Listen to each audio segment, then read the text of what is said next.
you, Jonathan. Well, we are journeying on in this series, The Betrayers of Easter. Any idea who the next betrayer might be without looking at the bulletin?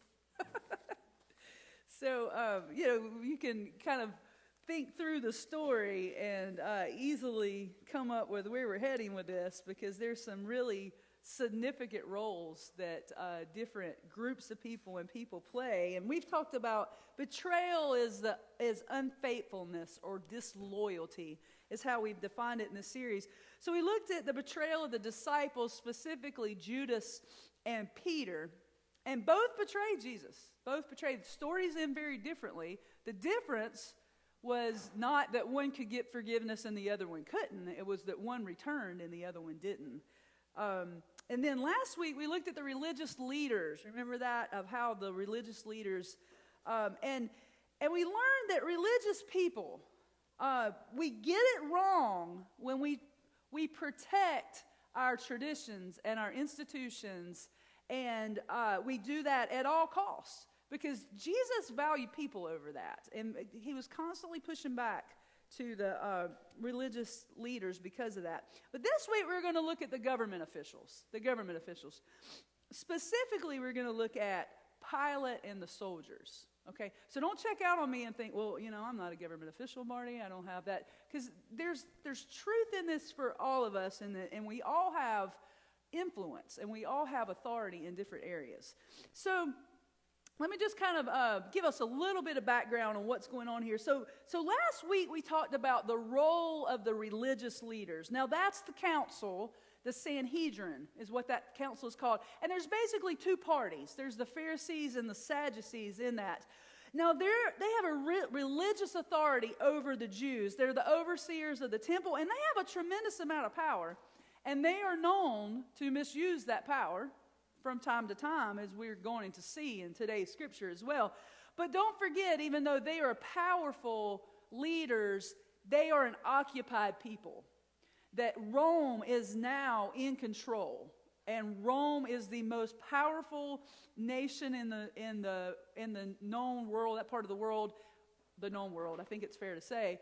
And Rome, as we know, doesn't play when it comes to, Rome uses intimidation. We're going to see that with the cross. Rome comes down like a hammer to anyone who challenges them, and that kind of response keeps people from challenging them, and that's exactly what is partly going to go on here. So, the Jewish people, Judea was subject to Rome, Roman authorities. Okay, and Rome gave them room to practice their own religion. That's why the Sanhedrin, they had their trials, and and we'll see that with Jesus. They had authority, but they didn't have authority to execute, and they had limited authority. Now, during this time, the Roman emperor is Tiberius. Okay, so he would appoint governors over different areas of provinces that they control. So he appoints a governor named Pontius Pilate over the region of Judea. Okay? Now, Pontius Pilate's most important, now you got to remember, we think of these people being all powerful, but he's not. He's reporting to someone too. And he's a politician. That's what he is. And his head is going to be on the chopping block if he doesn't maintain some sense of order and control in his providence, right? So Pilate is most concerned with any matters that affect Rome. All right. So they give them some leeway. They give them some room to practice their religion, to maintain their temple, to do those things. But if riots start, and if there's pushback and of course that happens. If that happens, then they're going to come down like a hammer. Now, the religious leaders, as we talked about last week, they're going to be conscious of that as well, because they don't want their ability to practice their religion to be taken away. So our scripture is going to pick up today after Judas and Peter's betrayal. Okay, we're after that, and we're actually after the arrest, and we're right after the trial where Jesus is taken before the Sanhedrin. Now, Here these religious leaders are who, the truth is they broke their own law. They're pious and self-righteous about keeping the law. Well, they break the law in the way they did the trial. The trial's done at night. There was contradictory witnesses' accounts, which really should have dismissed the whole thing. But they had an agenda, and there's no doubt about it. And they're doing whatever it takes to accomplish that agenda. So let's read and see what that agenda is and what happens. All right, so we're in Matthew 27 today, and we're going to start with verses 1 and 2. We're going to kind of skip through this. It's a lot of scripture. So verses 1 and 2. Early in the morning, all the chief priests and the elders of the people made their plans how to have Jesus executed. That's their goal. Nothing short of that, okay? I mean, they want him to be executed. So they bound him, led him away, and handed him over to Pilate, the governor. Okay, so that's where we are. The Sanhedrin had one goal, and that was to end this. They wanted to execute Jesus, but they didn't have the power to do that. Now, could bring up religious charges and do things, but they could, without Rome, without the governor's approval, that wouldn't happen. So that's why Pilate has to be involved. Now, if they're going to end Jesus' influence by execution, then there was just no other way. So let's look down at verses 11 through 14. Meanwhile, Jesus stood before the governor. So we're skipping down. He's actually before Pilate. And the governor asked him, "Are you the king of the Jews?" "You have said so," Jesus replied. And let's go through 14. When he was accused by the chief priests and the elders, he gave no answer. Then Pilate asked him, "Don't you hear the testimony they are bringing against you?" But Jesus made no reply, not even a single charge, to the great amazement of the governor. So, Jesus could have stood up there and gone, "This is a joke.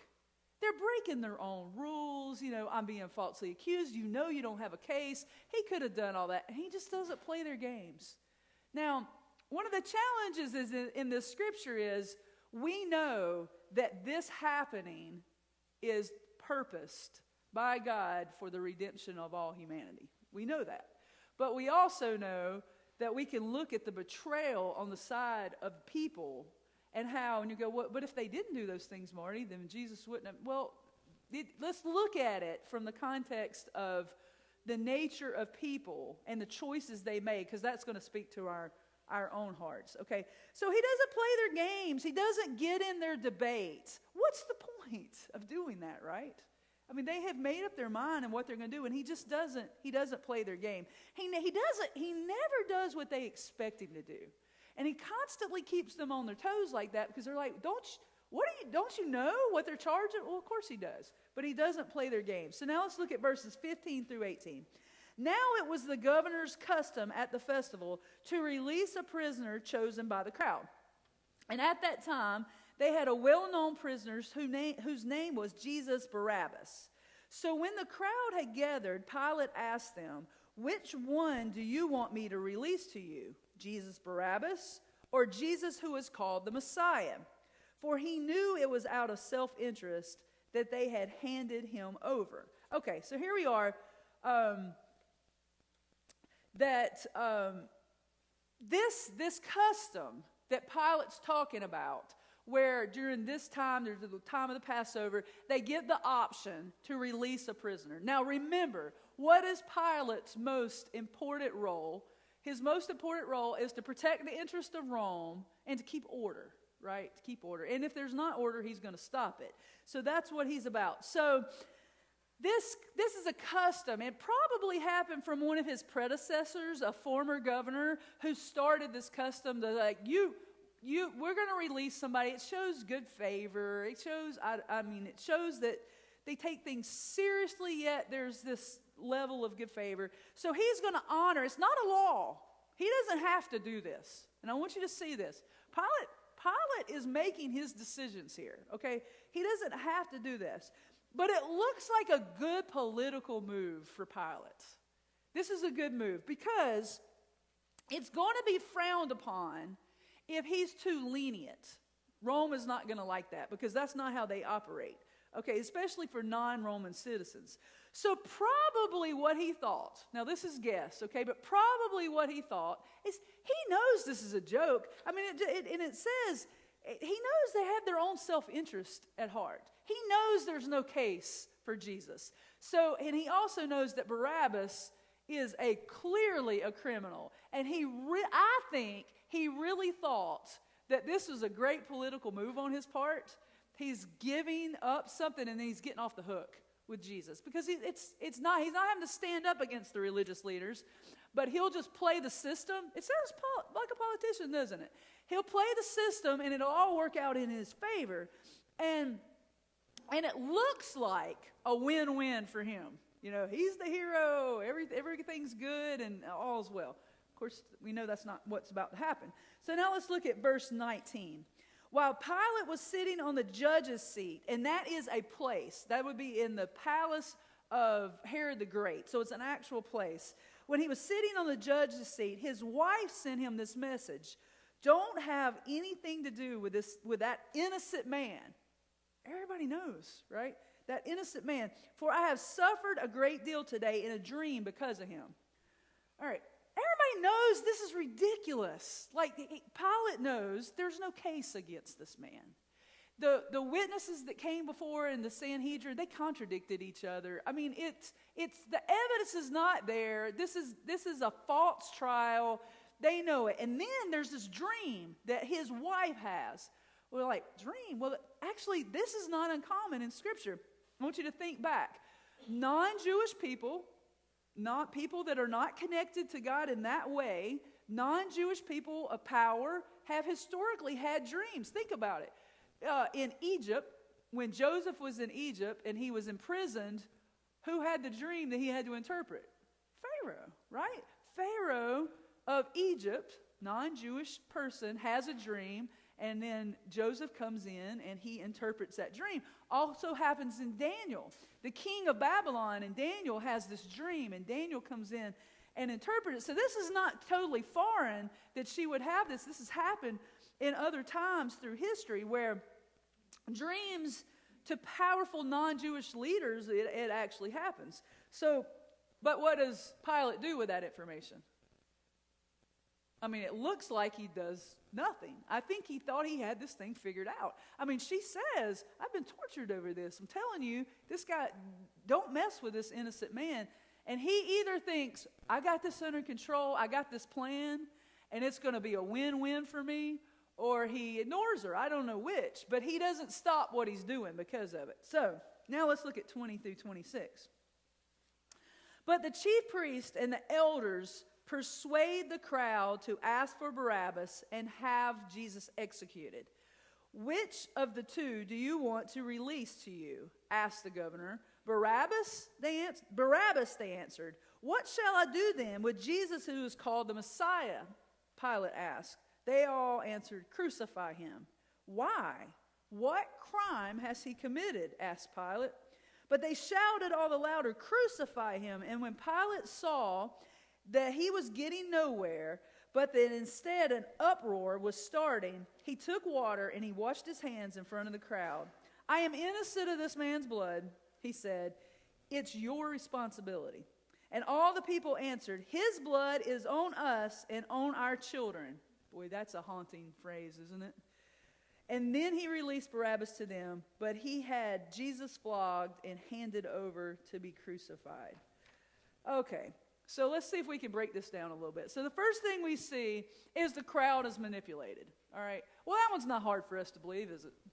I mean, you watch the news just about anywhere around the world, especially in our own country. We'll see a crowd that is a peaceful demonstration for hours and hours and hours, and then what happens?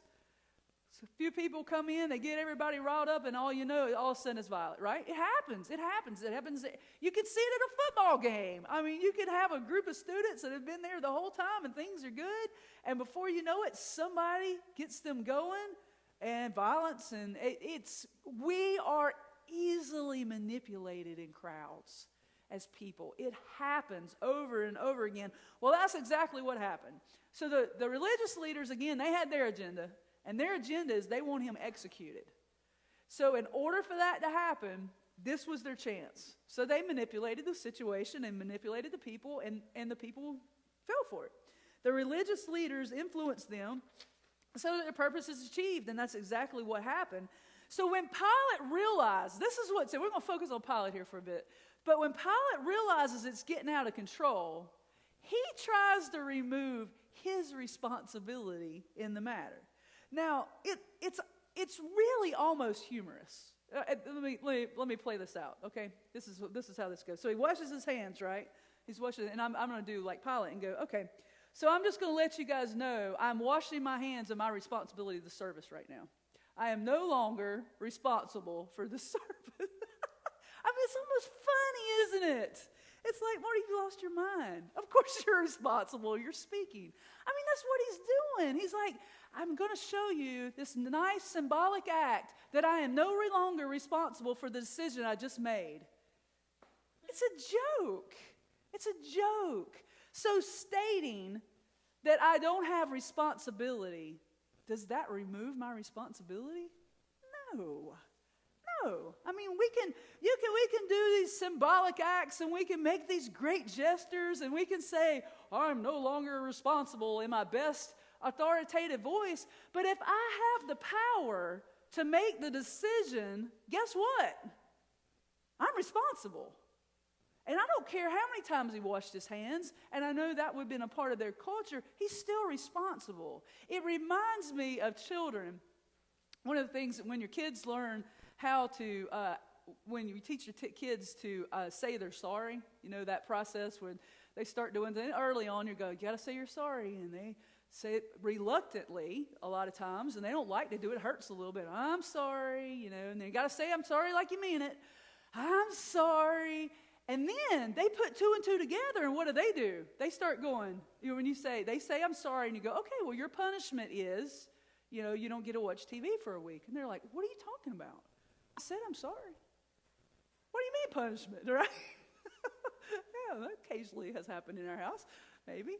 So yeah, absolutely. What do you mean I have a punishment? I said I was sorry. Well, the bottom line is it's just because we say we don't have responsibility any longer, or we take responsibility for it even, guess what? We still get the consequences. We still get it. Part of maturity is recognizing that once an act is done, we have to deal with the consequences. We have to deal with it. Saying I'm sorry or symbolically washing our hands or some grand gesture doesn't change the responsibility of our decision, okay? Not taking responsibility doesn't release us from responsibility. It's just the way it is. So now let's look on down. We're going to see a little shift from Pilate and look at verses 50 through 54. So this would be some of the soldiers, okay? So 27, 50 through 54. So where Jesus is on the cross, has been crucified, and when Jesus had cried out again in a loud voice, he gave up his spirit. And at that moment, the curtain of the temple was torn from top to bottom. The earth shook, the rocks split, and the tombs broke open. You talking about something to get your attention? This would. The bodies of many holy people who had died were released to life, and they came out of the tombs after Jesus' resurrection and went into the holy city and appeared to many people. When the centurion, and those with him, so it wasn't just one, but others, who were guarding Jesus, saw the earthquake and all that had happened, they were terrified. Yeah, I bet they were, right? They were terrified, and they exclaimed, surely this was the Son of God. Surely this was the Son of God. So we see this, Pilate blows it. He has an opportunity to stop, and really to do his job.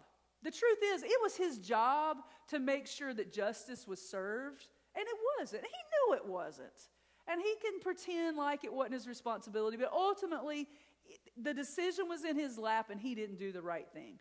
And then the soldiers also, they had to do what they're told, but they fell right in line like they're supposed to, and they also fell into the lie and didn't do the right thing until they saw what happened, right? And then they exclaimed, when they saw it, wait a minute. This is indeed the Son of God, no doubt. So they voiced the truth. Are they a little bit late? Maybe. But they voiced the truth in the absence of it. They said it. On some level, I think they took a stand. On some level, were they motivated by fear? Yeah, absolutely. Scared, wouldn't you be? If you saw that, people coming up from the grave? I mean, yeah. But they took a stand, and at least they spoke and they said what was true. We'll give them credit for that. All right, so here's our big idea for the day.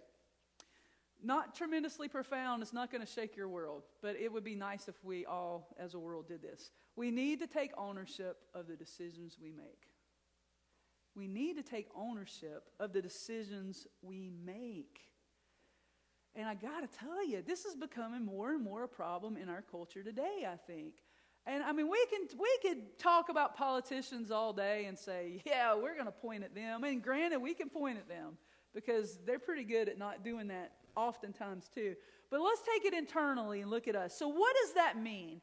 What does it mean to take ownership? Well, here's a couple things. Ownership doesn't blame others for the choices that we make. It doesn't blame others. And I got to tell you, we are becoming a culture that we are so very good at this in a bad way. We are so good at this. We blame others for the consequences of our choices, for the choices we make. Frequently we see this. My life is not what I want it to be, so I'm going to blame the government, I'm going to blame the church, I'm going to blame my family, I'm going to blame the community, I'm going to blame anybody I can come up with. Now, I'm not saying that we don't have consequences from other people's choices. We're going to talk about that in a second. But we've become really good at skirting our own responsibility in our lives. We have. And ownership and taking ownership of our decisions is not blaming others. Here's another one. Ownership of my decisions may require that I take a stand and get involved. Now, let's play this back for a minute. Let's say Pilate did the right thing. Let's say Pilate looked at this and said exactly what he knew to be true and what everybody else knew to be true. And that is, you guys are a joke, religious leaders. That trial was phony. You didn't follow your own rules. This is ridiculous. And you know good and well there is no reason for this man to be executed. He's threatening you. You don't like what he's saying. And you want to kill him to get rid of him. And I'm not going to fall into this. Okay, let's say that he did that. Now, what happens to Pilate? Pilate has to deal with what he's going to do with Jesus, doesn't he?